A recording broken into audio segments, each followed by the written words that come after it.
Hello, and welcome to Takes One to Write One. I'm Katherine Arcady, and I'm a writer. However, my characters are everything but. While research gives me information about their jobs and lifestyles, it doesn't give me the first-hand experience needed to write a well-rounded character.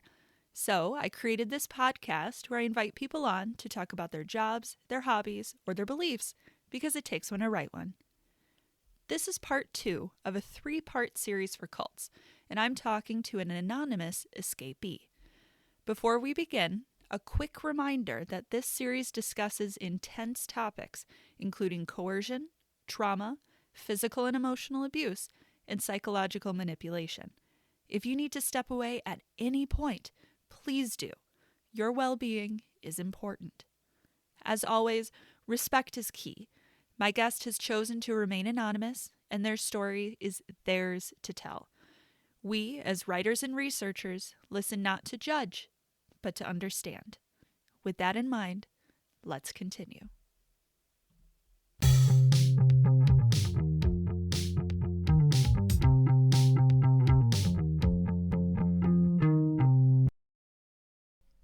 All right. I pet a dog, so I feel better now. He's a service dog in training, so that helps. You mentioned with the holidays that they were definitely biblified. It wasn't an Easter egg hunt left by bunnies. It was the Easter angel. What other differences did you approach throughout the years? So there was one very distinct Christmas. Obviously, we weren't allowed to believe in Santa. There was no Santa. Oh. Yeah, it was all Jesus and his birthday and all that. But there was one year because we were so poor, where we did a presentless holiday.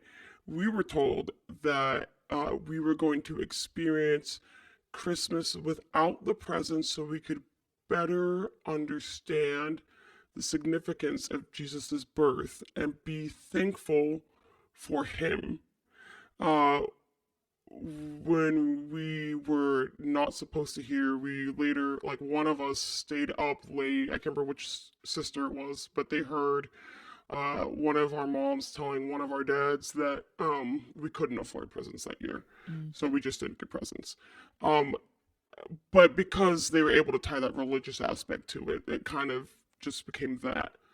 But any religion, I mean, New Year's wasn't really affected by it because it has nothing to do with the religion. But you know, your Easter, Halloween, we weren't allowed to celebrate Halloween at all. I have never been trick or treating. I was born in the early '90s, so I'm not that old. But yeah, we were never allowed to go trick or treating. Never allowed to dress up for Halloween. Um, so there was no Halloween allowed whatsoever. It was basically just Christmas. Again, no Santa. And then Easter was all about Jesus and raising from the dead.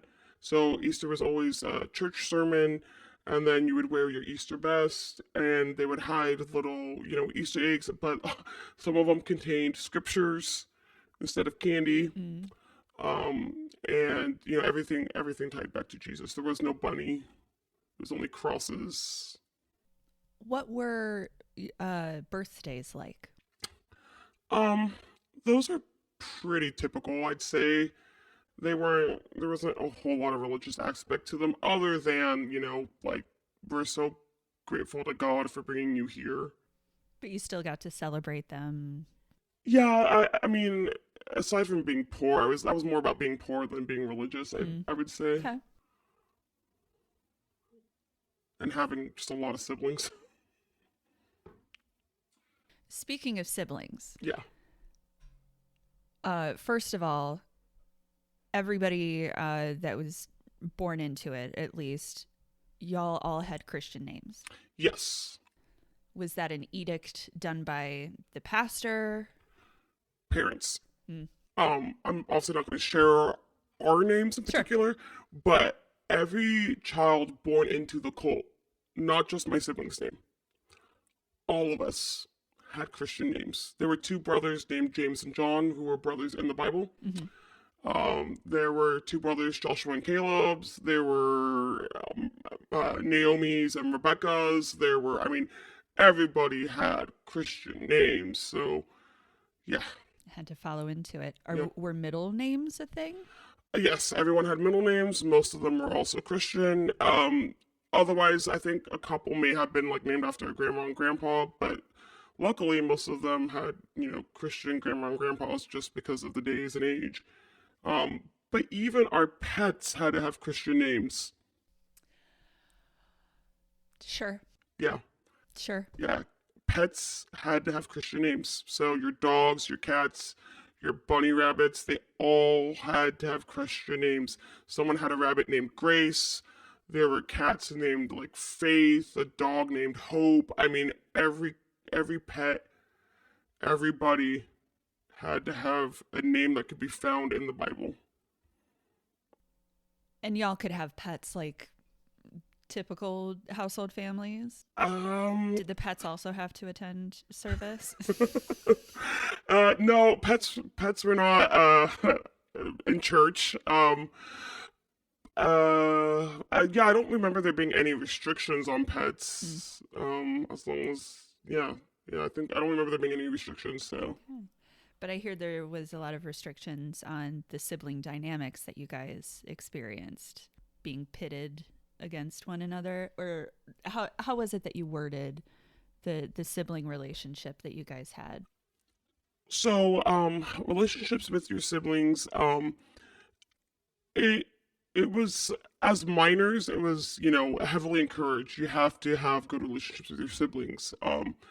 There was no friends; it was your siblings, and of course, you could have friends in the cult, but it had to be with your siblings. Your siblings were your source of accountability. It was basically a tattletale system. You had to have your younger siblings with you because if you did something you weren't allowed to, your younger sibling would tell on you. And then it became kind of leverage. Well, if you don't do this, I'm going to tell mom and dad on you. And, well, if you do this for me, I won't tell mom and dad on you. And it kind of became abused in that way. But when some of us became adults, our parents would then use our siblings against us. So, because there's a lot of siblings, some of us became adults being one of the older ones, while some of the younger ones are still minors. Um, and for reference, for some of the listeners, I am one of the older ones of the six girls, but now there are several younger siblings that were not in the cults that were born way later after we left the cults. So Oh. there is a large age gap between me and some of my younger siblings. Some of them are currently still minors Mm-hmm. and never knew life in the cult. And now my parents will use those siblings as leverage. If I do not adhere on the outside to some of their religious, behaviors and values, then I cannot see my siblings because my siblings are still minors. So if I want a relationship with my siblings, I have to, toe the line and behave and act in the way that they find, you know, appropriate. Otherwise, my siblings who are minors, I would be a bad influence. I would not be, you know, someone that they would allow them to see or spend time with. More manipulation I'm picking up. Absolutely. That's all religion is in the cult, mindset. To have siblings that weren't around for the cult, that are growing up in a different way, how do you feel about that? It's bittersweet. Obviously, there's a little aspect of jealousy. I'm not gonna lie, because it's like, wow, you get to have a cell phone. I mean, also, I was born in the early '90s, so cell phones weren't exactly a thing in middle school. For sure, you would not have had one back when. Absolutely, even when I was in high school and cell phones were a thing, we weren't allowed to have one. Mm. Um, but there is that aspect of jealousy. You can have friends. You can go out and hang out with friends. You can have a social life. You can do things on your own. You can, there's just so much freedom that these siblings get to have that I could never have dreamt of. Mm. They can have education that I wasn't privileged to have. I mean, I almost feel um, disadvantaged at some of the homeschool curriculum that I received because I wasn't allowed to learn about evolution or sex ed. So just in some aspects, I still feel like I'm so far behind. But at the same time, I'm also very grateful that he didn't have to experience those things, because there was a lot of verbal, mental, and unfortunately even sexual abuse that occurred in the cult, because that's what happens, unfortunately, in a cult. And I would do anything for my younger siblings, or any sibling, to not have to experience that. I I understand the bittersweet part now. You touched on the sex education, or rather lack of. Yeah. Is that the only way is abstinence? Yes, it is 100% abstinence. It is, if you've seen the movie Mean Girls with Lindsay Lohan, Don't have sex, you get pregnant and die. yes, it is that times 10. It is, you look at a man and you'll get pregnant and die. I mean, it is so real. Um, I mean, it is like, you look at someone and you're going to cause them to sin, and you will be responsible for them going to hell. And then you're going to go to hell. And then you will burn in eternal damnation in the lake of fire. And he will burn in eternal damnation in the lake of fire.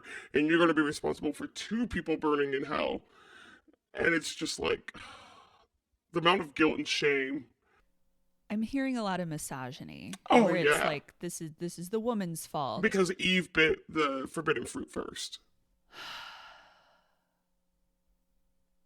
You know, if Adam bit the apple first, No. we would be having a different conversation. Oh, yeah. But So here we are. with the shame, with the misogyny of the lack of sex education, I imagine that's even, you're growing up in the cult, so your body is obviously changing. Was there any talk about the health of like, hey, this is what happens with puberty? Or No. None. We weren't allowed sex ed, and that includes menstruation or puberty. I don't know how graphic or detailed I can be. If it's not appropriate, you can obviously Whatever you're so. comfortable with. Okay, so when some of the sisters started growing pubic hair, they were freaking out and actually thought that they needed to be hospitalized. And it wasn't until one of the moms was like, oh no, that's normal. And then all the rest of us were like, wait, what? And like, yeah, it's going to happen. And then one of them started menstruating. And then we're like, oh my God, we're dying. And like, no, that's normal. And then we're like, what? And like, yeah, it's going to happen once a week Once a month. once a month for a week. And the shock and horror. And that was it. Like, oh, that's normal. Just go deal with it. That was normal. This is what you're going to do. Use a pad.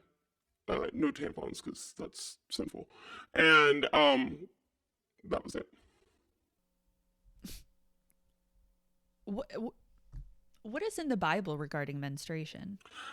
In the Bible, you are to put the unclean woman outside the city gates until she is done, and then you let her back in. Unclean? Yes, unclean. Wait. So I recognize that a lot of what the Bible says y'all followed were No, we were not women shunned. put outside of No, we were not shunned, thankfully. So were you able to attend service while menstruating? It depended on the family. There were actually a couple women a couple teenagers whose mothers would not let them attend, and some women who would not attend. So it was kind of just... It was personal preference, I guess, depended on the family. The code for that was they're feeling unwell, not sick, unwell. So if you were to say, Mom, I'm feeling unwell, it was Now, for some of us, it didn't matter. It was, in my particular family, it didn't matter what sister or mom. If you were unwell, you still got to go. Because unwell or not, unless you were contagious, you're going to the house of God. If you were sick, you would watch the sermon on the computer. So unwell, that's... Yeah. hey, you're bleeding. Yeah. If you're sick, that's if you're contagious or like, unless you were hospitalized, which, that's like, okay, you're obviously excused. But if you were contagious, you obviously, we may have been a cult, but we weren't, I guess, idiotic as we were. We weren't dumb enough to get other people sick, I guess. I don't know. Oh, well, all right. I was a minor. I can't be held responsible, right? Right. And I recognize that you were a minor, and you were growing up.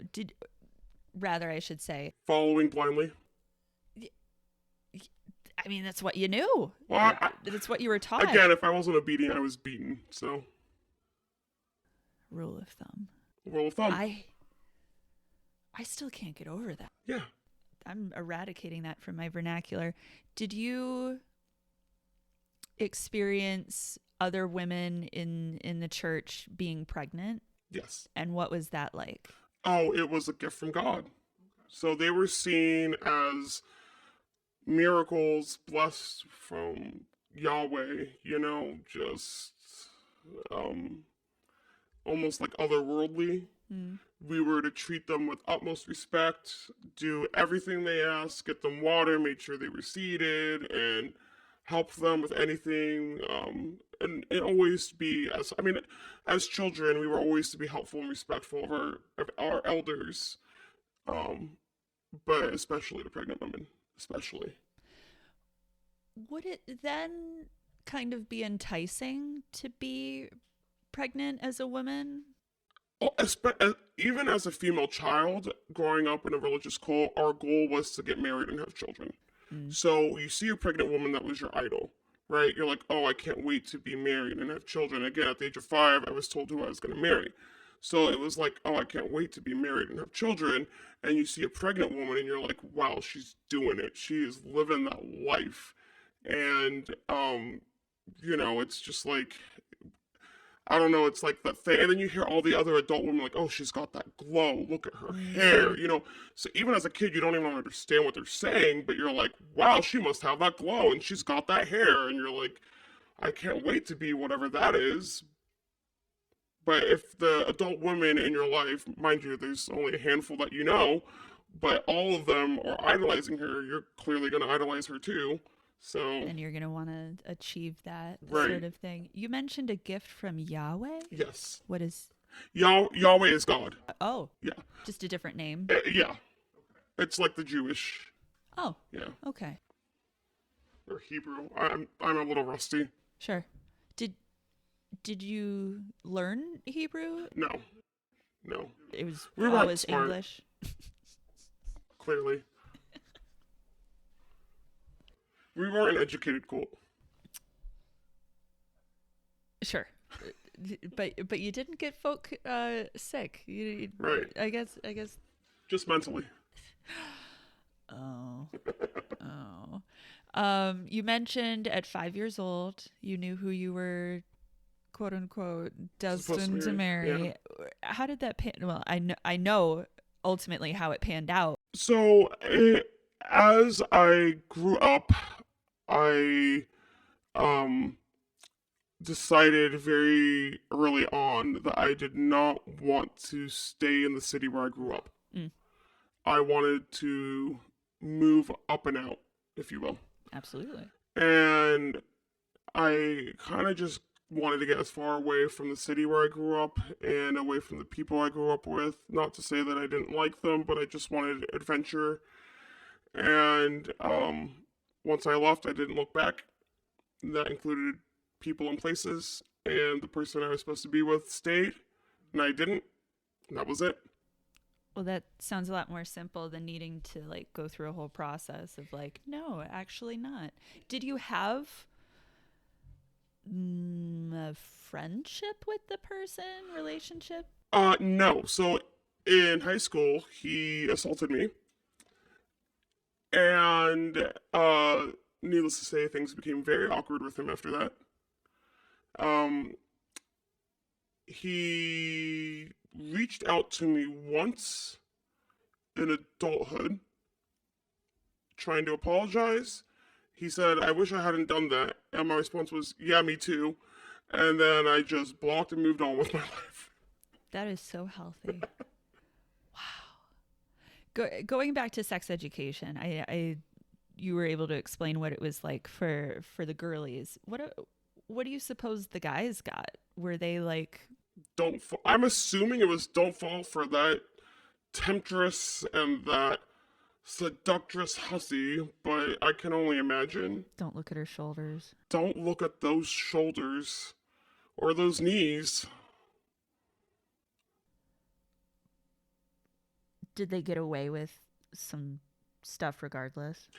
I imagine because, and this, I mean, I hate to sound so spiteful against religion.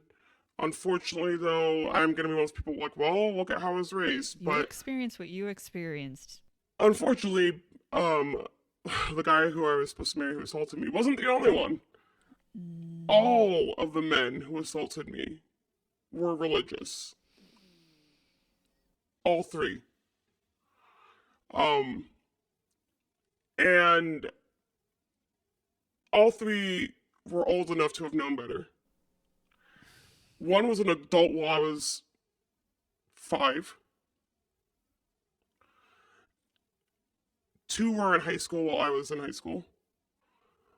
And that shows that whatever sex ed they got was obviously not enough. But my biggest issue is whatever sex ed they got must have put the blame on the woman somehow. Sure. Or at least the responsibility. Because it clearly goes to show that whatever they were told did not refrain them from stopping or trying. Because I can guarantee you, none of us girls. Oh, by the way, I was not the only of the sisters. From one of the, I won't say which, but from one of the guys, I know one of the guys that assaulted me assaulted one of my sisters. Was there any retribution? No. She and I just disclosed this within the last maybe 6 to 8 months. We just kind of told each other. I had always suspected. You guys didn't know. I had kind of suspected. I assumed she did too. Is that out of shame that you didn't share with each other? It was, for me, it was more out of not wanting to face it. Just, again, not wanting to deal with it. Like, it happened, I knew it happened, I just don't want to deal with it. But something came up, and she had mentioned something, and I was like, again, like, I'm just gonna, I don't know how she handled it, and I'd rather be there for her than not. Absolutely. So these men are just still walking around, like, oh yeah, just fine. That is infuriating. Yeah, I can't give away details again about one of them in particular. Sure. But the one who assaulted me while I was 5 and he was a grown man is doing very well in life today.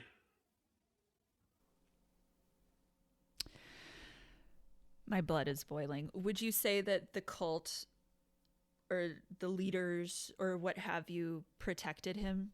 Or were they even made aware? I'm not sure the level of which they were aware, but there had to have been some level of knowledge based on the knowledge of intimacy that he had on me. That is so wrong. I need to pet your dog. That's what he's here for. I need to self-soothe.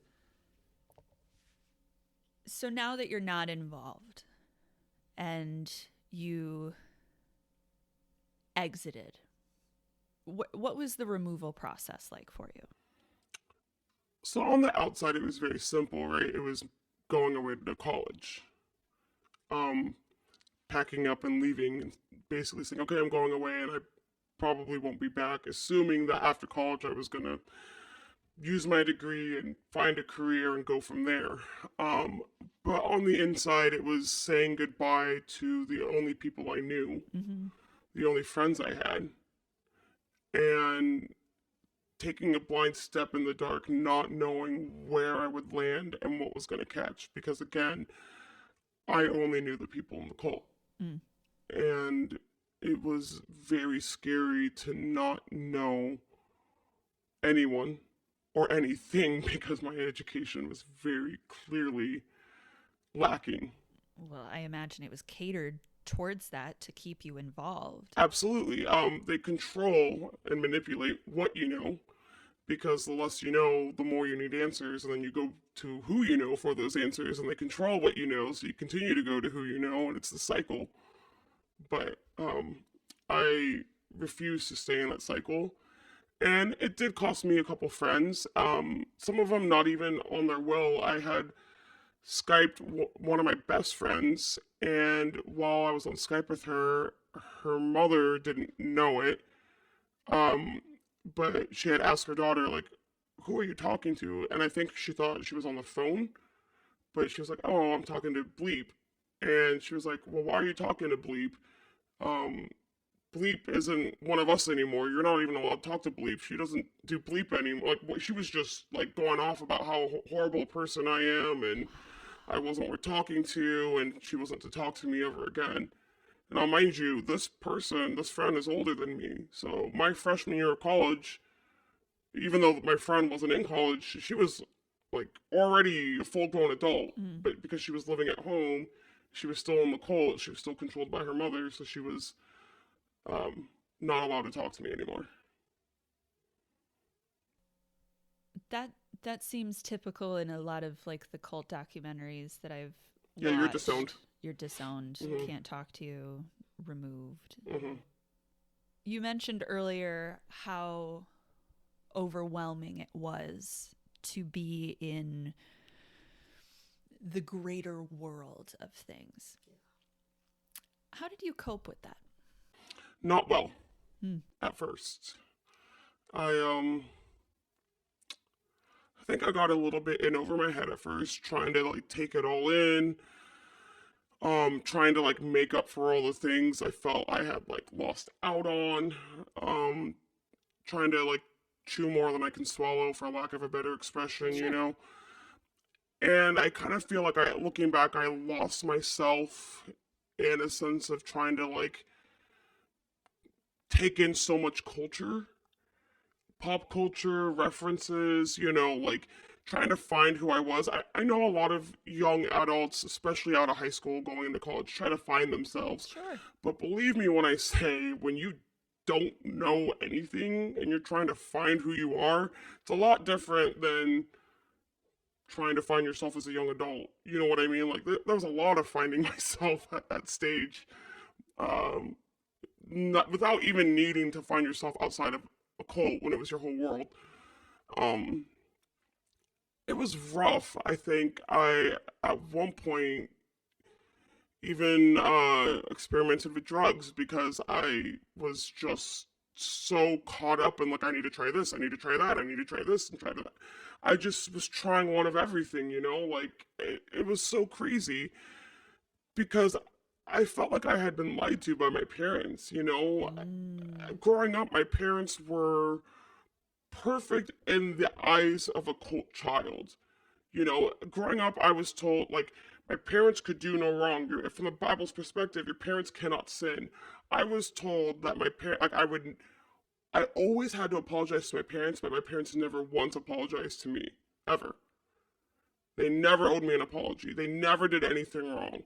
They were always perfect. They could never fail me. They could never steer me wrong. And as soon as I moved to college, when I kind of got a taste for real life, I was like, wow, that's a load of shit. Like, that could not have been a bigger lie. And I felt so angry and so hurt, especially that's when I realized I was raped. Like, I never even saw the rapes as rape until I was in college, and I told my college roommate what happened, and she was like, oh my god, you were raped. And I was like, wait, what? Really? And I was like, oh, I was just using the word invaded. Is that the vocabulary that No, they didn't even give me that word. I just thought it because they wouldn't even say, they would just, my future husband said, your body is going to be mine one day.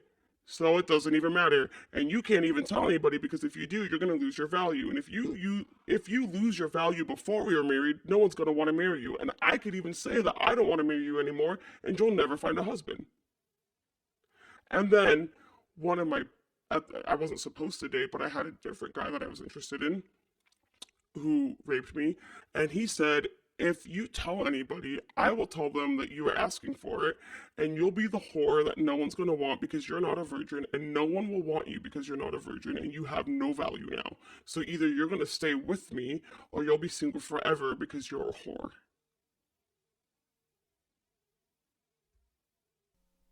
My mouth is agape. And how did you initially handle that?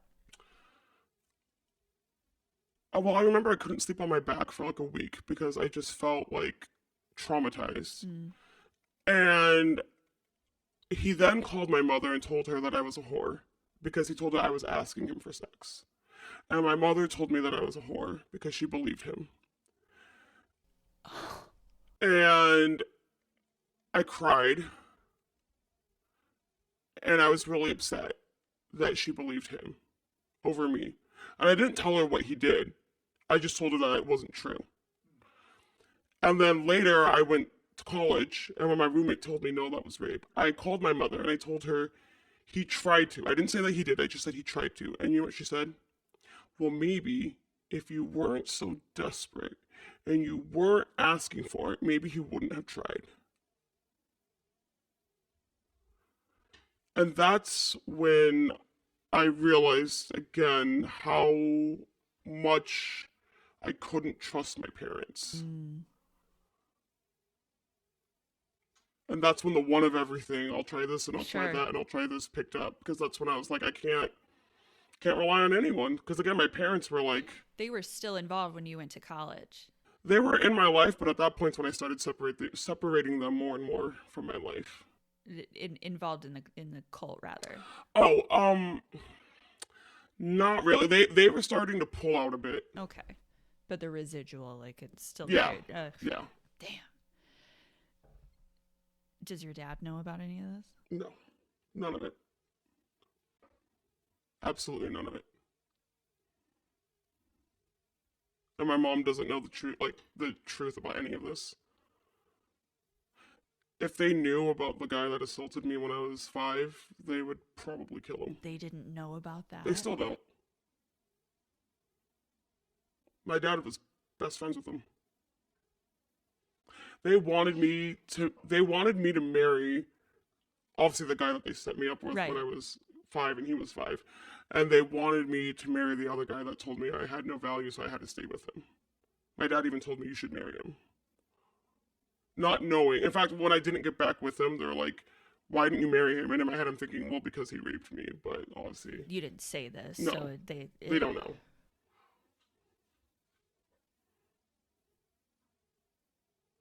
That shit goes deep. That's cult life. So when you were trying the one of everything, Hmm. did you find answers out of those experiences?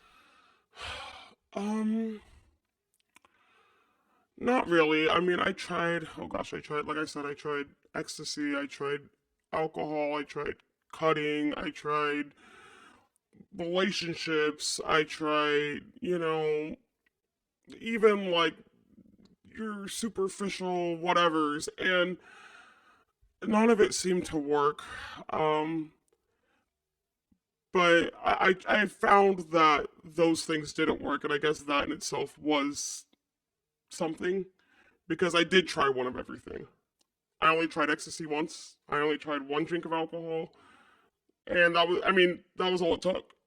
So I didn't become an addict. I didn't become, you know, I didn't do any of those things more than once. At least not at that time. But um, it was enough for me to be like, all right, this isn't helping, and I moved on.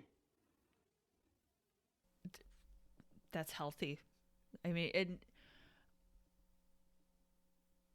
I hope you understand how I say this, that it could have ended a lot worse. Oh yeah, especially because I do watch a lot of cult documentaries because I can relate to a lot of them.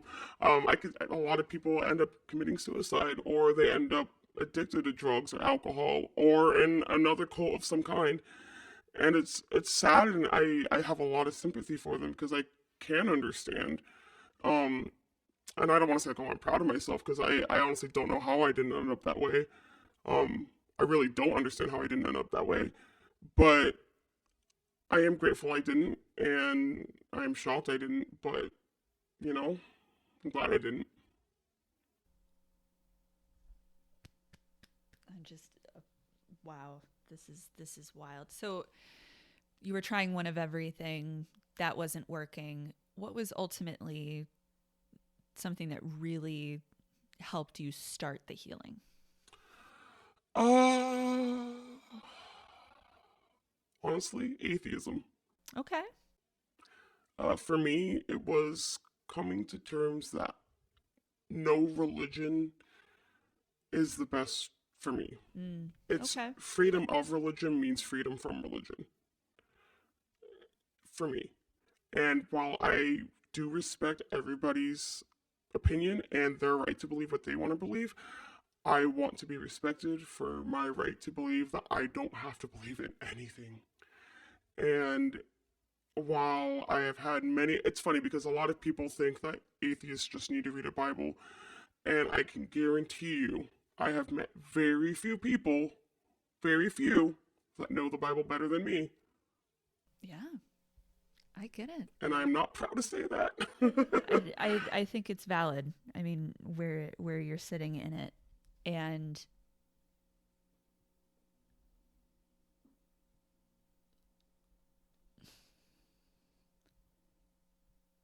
this may have been weeks ago, perhaps an off comment where you were figuring out like there's not a hell. There's not this. There's not, and it was like your whole belief system was crashing around you. hmm How long did that take to get over? I'm still not over it. Oh, Yeah, it's, I think, you know how they say, like, it takes half as long as a relationship lasted to get over it? yeah. I think that's, I think it takes twice as long as believing in a religion to get over it. Because the belief of an afterlife is so, it takes so much commitment and it takes so much soul. Mm. It's something that you have to really pour yourself into. And to give into this idea of what happens to you after death is something you really have to be sure of and to have to want to invest in, and to give all of that up and just say nothing Mm-hmm.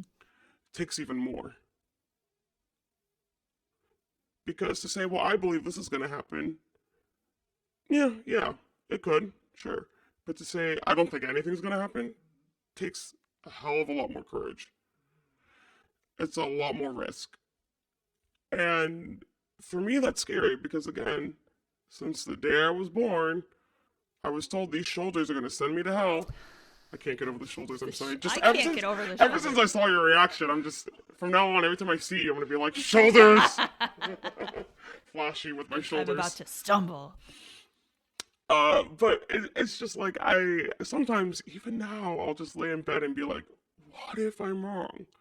What if the moment I die?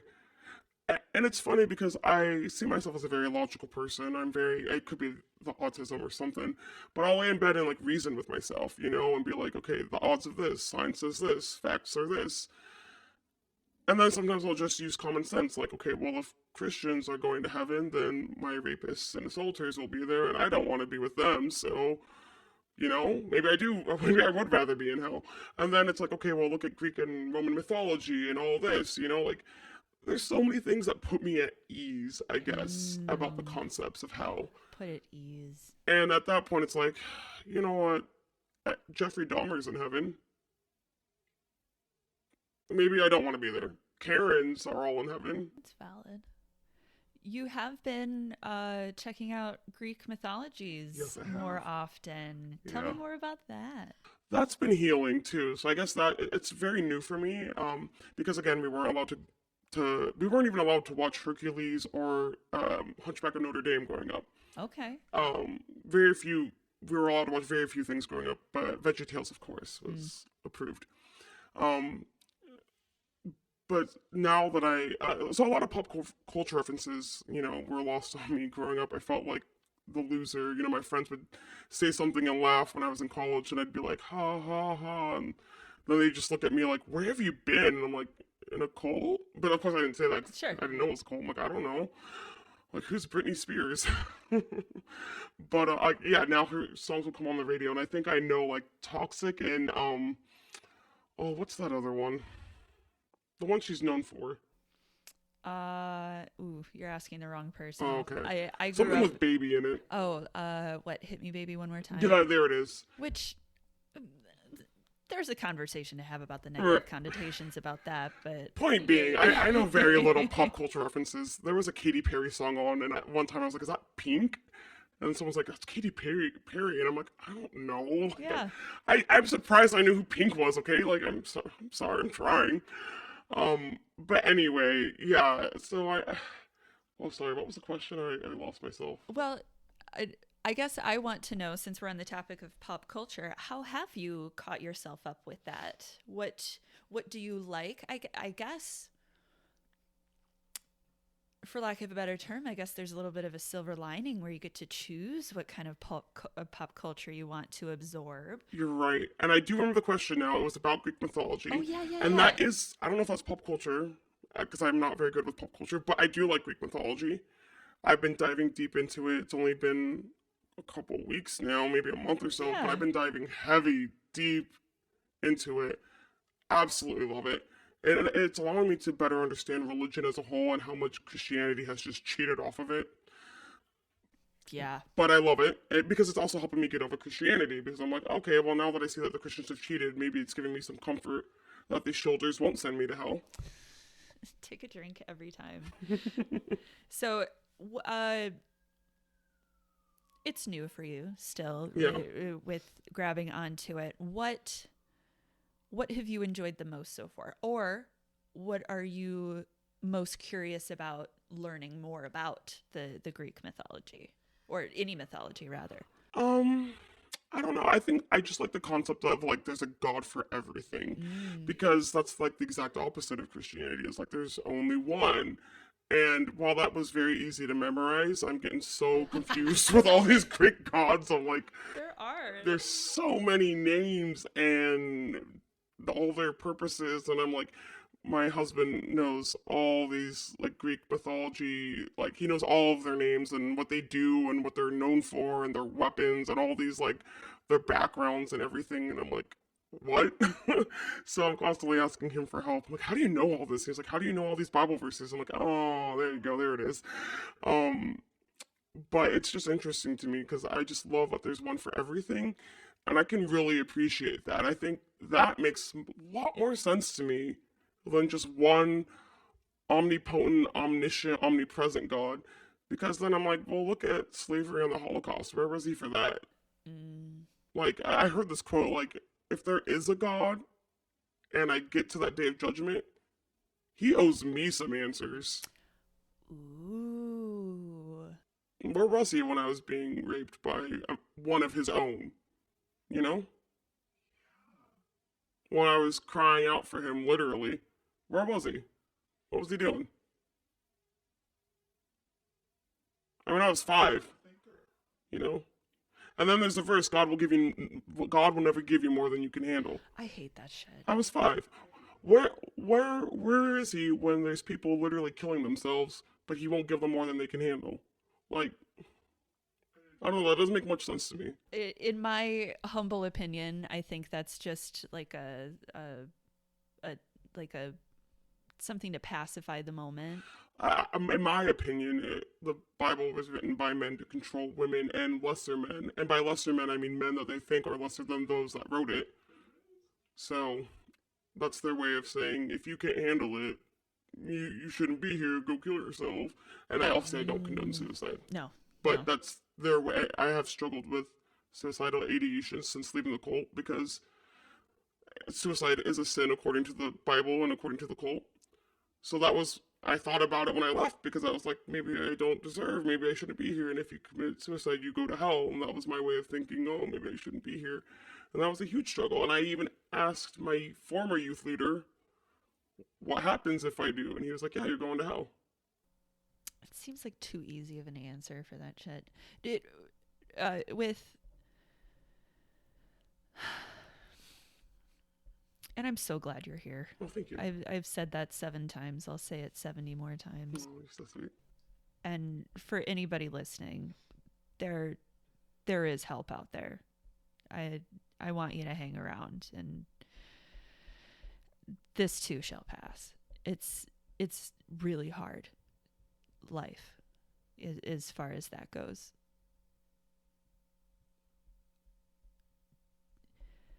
Oh, sorry. Cuz I've experienced that too. I've had questions, and this, like, I was not part of a cult. And It's rough. it is.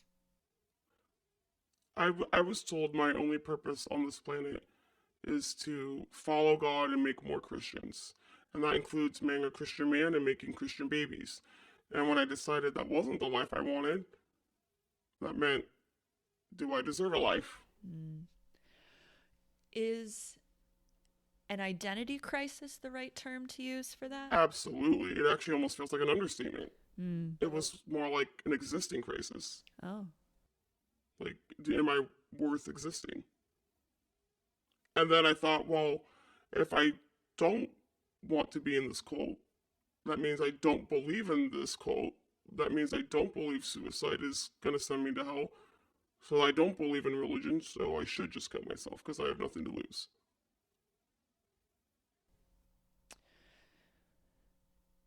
Do you find more solace from talking to folk that were also involved in cults, or do you find more solace from folk that have never been in cults?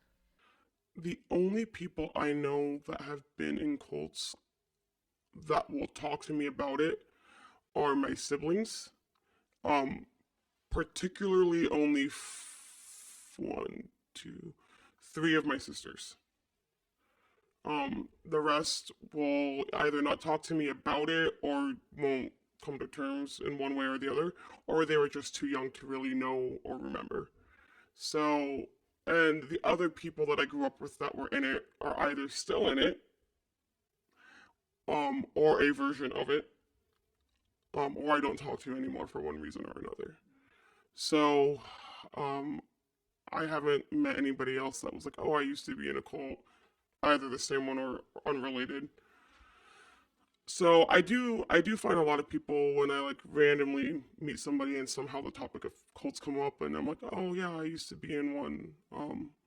They tend to be very curious. They usually have a lot of questions, and I don't mind sharing.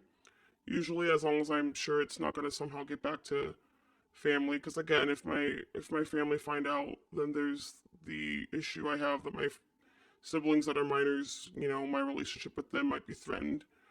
And obviously I don't want my abusers, because there's always just drama, Sure. It becomes the he said, she said, and the last thing I need is someone questioning, my claim.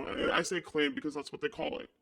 Like, oh, I didn't, because that's what happens, you say, oh, this is what happened, and like, well, no, that never happened, she wanted it, and I'm not going through that again. I'm not. And they made it very clear that if I claimed to have been assaulted or raped, that they would tell people that that's not what happened. Again, because if you tell people that a woman, even a minor, a female of any age, is not a virgin, an unmarried virgin, let me rephrase, an unmarried non-virgin, she has no value, and therefore will not have a husband. And if she doesn't have a husband, she has no future. because your only value is your virginity. And this is a cult where your father's only, if you have a daughter, your father's only hope is getting married to a good Christian man in the cult. And if he cannot marry you to a good Christian man who is still a virgin, because there's clearly no way to prove that, then, you know. Right. So it was all about being pure and being able to prove that you're pure on your wedding night, and, you know, all of this hoopla that you still have worth. So these claims, it seems very your word against everybody else's. Yes. Does stuff like this get caught in that rumor mill and all of the gossip? Yes.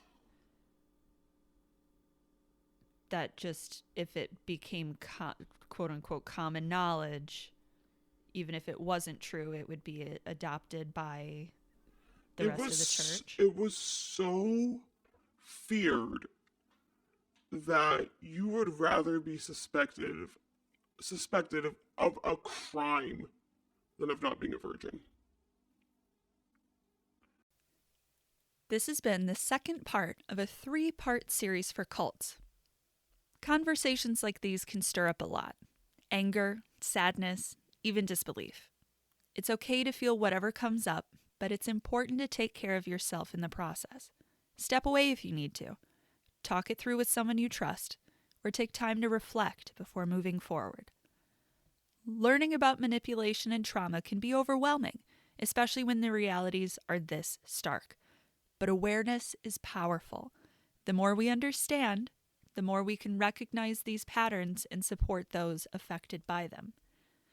Thank you for listening and for holding space for this conversation. We have one more episode to go, and I hope you'll join me there. In the meantime, follow me at Takes One to Write One on socials, find research material on my website, Substack, and YouTube, and vibe to my writer-centric playlists on Spotify and YouTube Music. Until then, I'm Katherine Arcady, and remember, it takes one to write one.